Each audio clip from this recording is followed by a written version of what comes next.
A melhor coisa que aconteceu na minha vida foi ter um encontro com Jesus. Ah, como eu queria que aquele encontro fosse eterno. É por isso que eu vivo falando sobre a volta de Jesus. A esperança do retorno do meu Salvador é a motivação da minha alma. Eu espero que você também esteja preparado para esse dia, quando a eternidade der os seus primeiros passos.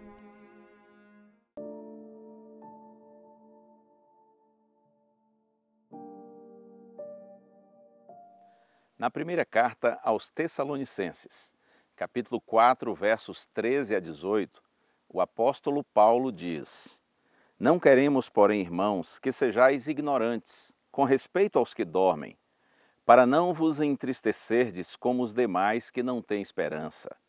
Pois se cremos que Jesus morreu e ressuscitou, assim também Deus, mediante Jesus, trará em sua companhia os que dormem. Ora, ainda vos declaramos por palavra do Senhor isto: nós, os vivos, os que ficarmos até a vinda do Senhor, de modo algum precederemos os que dormem. Porque o Senhor mesmo, dada a sua palavra de ordem, ouvida a voz do arcanjo e ressoada a trombeta de Deus, descerá dos céus, e os mortos em Cristo ressuscitarão primeiro. Depois nós, os vivos, os que ficarmos, seremos arrebatados juntamente com eles, entre nuvens, para o encontro do Senhor nos ares, e assim estaremos para sempre com o Senhor. Consolai-vos, pois, uns aos outros com estas palavras. E você? Você acredita que Jesus um dia voltará a essa terra, virá a segunda vez a este mundo? E se ele vem, como será esse retorno? Será discreto, invisível, imperceptível, ou Jesus vem de maneira gloriosa e totalmente visível? O apóstolo Paulo, ele amava pensar, escrever e pregar sobre esse tema. Paulo tinha total convicção de que Cristo vem e vem de maneira grandiosa. Quando escreveu, inclusive, esta carta aos Tessalonicenses, Paulo imaginava a possibilidade de Cristo retornar ainda nos seus dias. Esse é um texto fabuloso. Esse é um texto que tem trazido esperança aos filhinhos de Deus ao longo de todos os séculos da era cristã. Ele começa o texto que nós lemos dizendo que nós não devemos ser ignorantes em relação aos que dormem.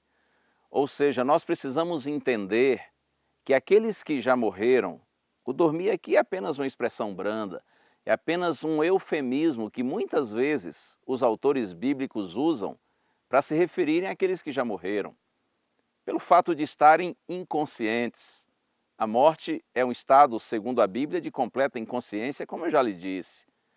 Mas Paulo diz que aqueles que já dormiram, que já faleceram, nós não precisamos ficar desesperados em relação a esses nossos queridos.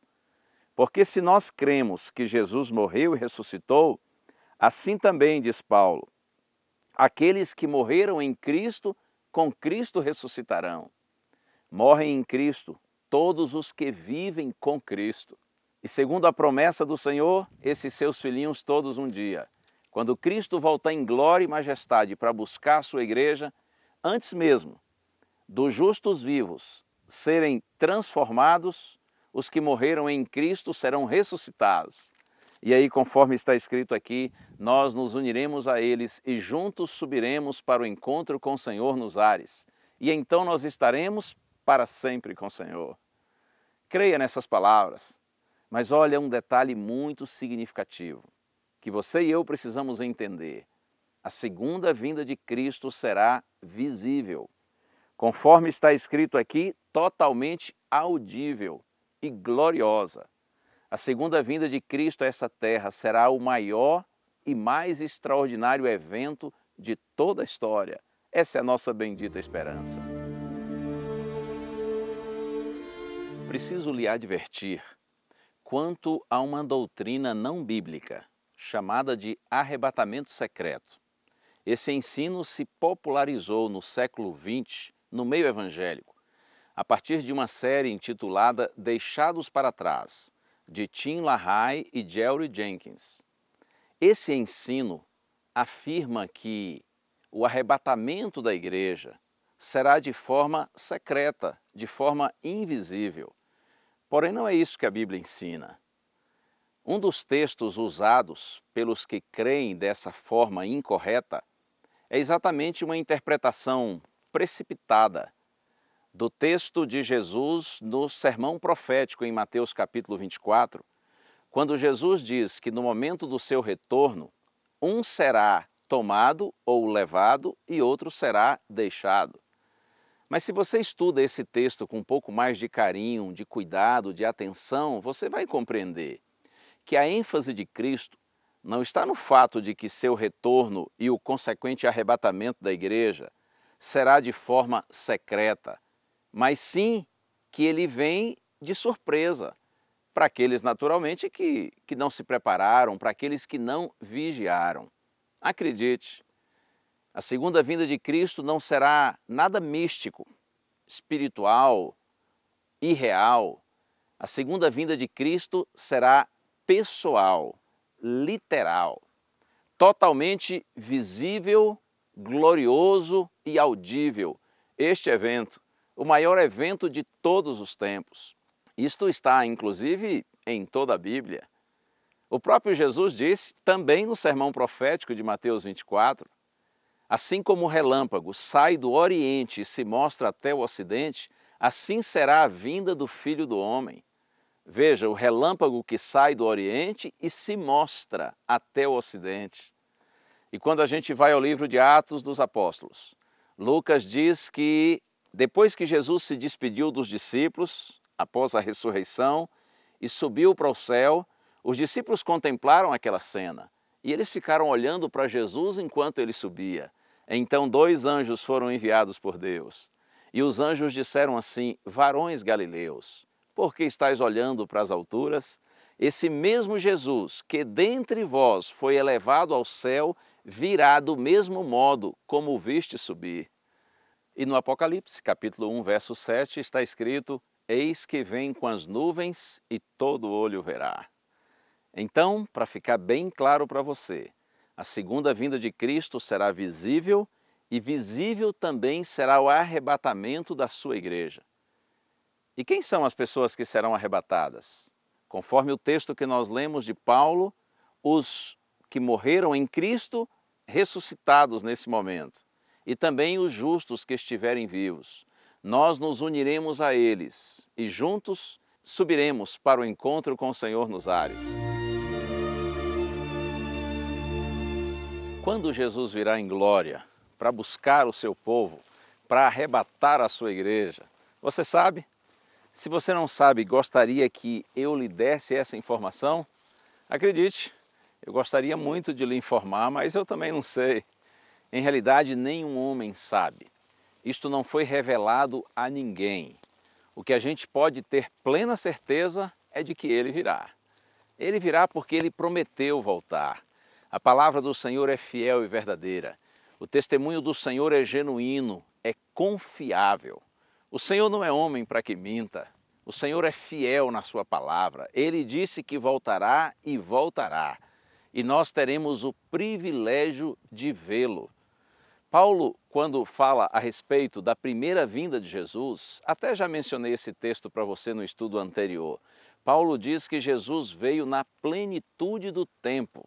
Acredite, na plenitude do tempo, ele virá a segunda vez, de acordo com o calendário de Deus, com o plano do Senhor, porque o Senhor é grandioso e ele tem o controle da história nas suas mãos.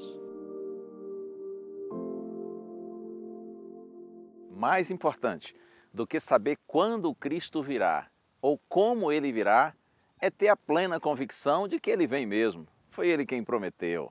É lógico que compreender de forma correta a doutrina em relação à maneira como será a manifestação de Cristo, isto tem muito valor, até para nós não sermos enganados. Mas lembre-se disso, mais importante é saber que ele vem mesmo e é ele mesmo quem vem.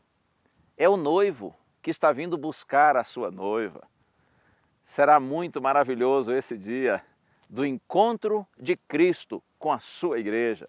E pela graça do Senhor, você e eu estaremos lá, entre aqueles que creram, porque se prepararam e por isso receberão o Senhor Jesus Cristo com muita alegria. Eu penso que será um dia de profunda tristeza para todos aqueles, é claro, que não forem chamados por Cristo para a eternidade. Porém, a tristeza maior ainda será para aqueles que talvez até conheçam a doutrina, conheçam de forma correta, porém não se prepararam, porque conheceram a doutrina, mas não conheceram Cristo. Ele está vindo, o noivo está vindo buscar sua noiva, você conhece o noivo? Imagine, na hora da volta de Jesus, ele olhar para você ou para mim e dizer assim: afaste-se de mim porque eu não lhe conheço. Não. Tomara que isso não aconteça com você, nem comigo, nem com nenhum de nós. Pelo contrário, quando o Senhor retornar em glória e majestade, nós seremos chamados por Ele e nós estaremos juntos para sempre com o Senhor. Eu penso no dia, quando a eternidade começar. Como será lindo, hein? Se esse mundo, mesmo com todas as marcas do pecado, com todas as consequências do mal que está aqui presente, esse mundo ainda continua lindo, imagine quando a eternidade começar e o Senhor fizer novas todas as coisas. Por isso que eu quero convidar você para ser um adventista, ou seja, aguardar o advento de Cristo, aguardar o retorno do Senhor Jesus Cristo, porque aquele que vem, virá e não tardará. Falta pouco tempo, é só um pouquinho mais, e nosso Senhor se manifestará. Como diz o profeta Malaquias, para vós que temeis o meu nome, nascerá o sol da justiça, trazendo salvação nas suas asas. Ele já está vindo. Já posso ouvir os passos de um Deus que se aproxima. Ele está vindo para buscar a sua igreja.